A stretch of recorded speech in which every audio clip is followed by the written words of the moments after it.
নমস্কার, শুভ সকাল। সকাল সকাল আমি চলে এসেছি। আজ আমাদের নবান্ন। নতুন ধান উঠলে 9 রকমের ফল দিয়ে কুচিয়ে পুজো দিতে হয়। তা কীভাবে করি তোমরা দেখো। এই যে সব ফল ধুয়ে রেখে দিয়েছি আমি। আপেল, কলা, সব রকম ফল আছে, লেবু, শাঁকালু, মটরশুঁটি, নাশপাতি আছে, বেদানা, আর এখানে খেজুর, কিশমিশ আর কাজু আছে। এখানে 5 কড়াই ভেজানো আছে। আর এখানে এই নতুন চাল, এই চালটা দিতেই হবে, নতুন চাল এটা দিতেই হবে। এগুলো এবার সরু সরু করে কুচোবো। ঠিক আছে, আমি কিভাবে করি তোমরা দেখতে থাকো ভালো করে। ওয়াও, ভেরি ডেঞ্জারাস বলতে নেই। আমি এখানে 9 রকম ফল কেটে নিয়েছি, সরু সরু করে কুচিয়ে নিয়েছি, সমস্ত কিছুই আছে। এবার এতে এই মাখা সন্দেশ দেবো, দুধ দেবো, মধু দিয়েছি আর ঘি দেবো, একটু দুধটা ছেঁকে দেবো।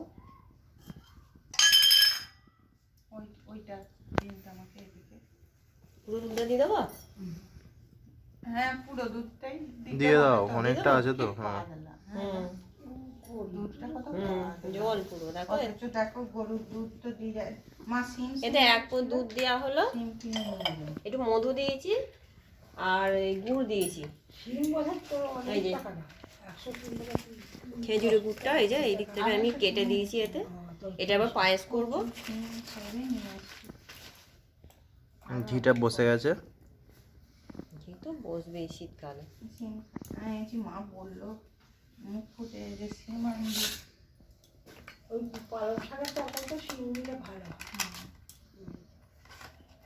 একটু এই যে সন্দেশ আছে এতে মাখবো। একটু দাও। আর উপরে উপরে দেবো তো। ও,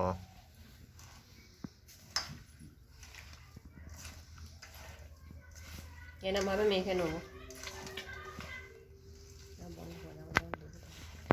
যে আমার এইগুলো সব একসঙ্গে মাখানো হয়ে গেছে। এবার আমি একটা একটা করে সব বাটিতে তুলে দেবো ঠাকুরের জন্য। তুলবো ঘরে, তারপরে নারায়ণ। মা ও বাড়িতে আগে দিয়ে নারায়ণের দিচ্ছি, দাঁড়ান।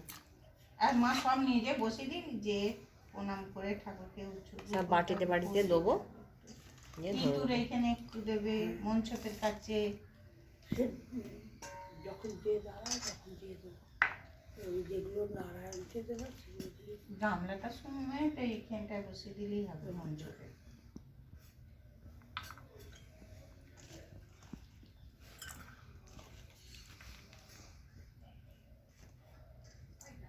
দেখি দেবো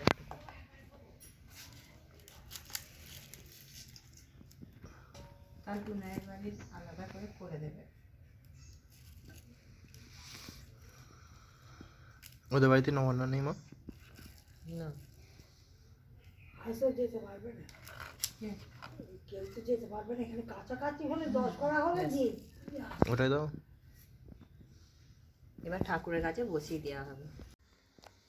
ঠাকুরের কাছে নিবেদন করা হয়ে গেছে আমাদের। হরে কৃষ্ণ হরে কৃষ্ণ, হে শ্রীরাম কৃষ্ণায় গোবিন্দায় নমো নমো।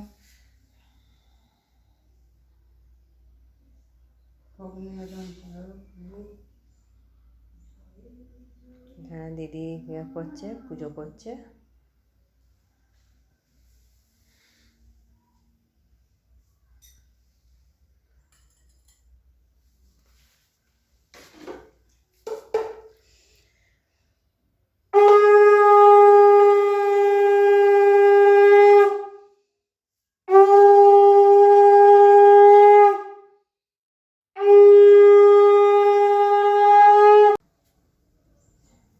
এখানে তুলসী তলা দেওয়া হয়েছে, হরির তলা।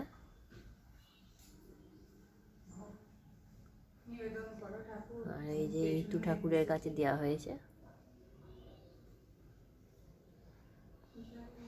আজকে এইটুকুনি। তোমরা সবাই আমার এই ছোট্ট চ্যানেলটাকে সাবস্ক্রাইব করবে, লাইক করবে, কমেন্ট করবে।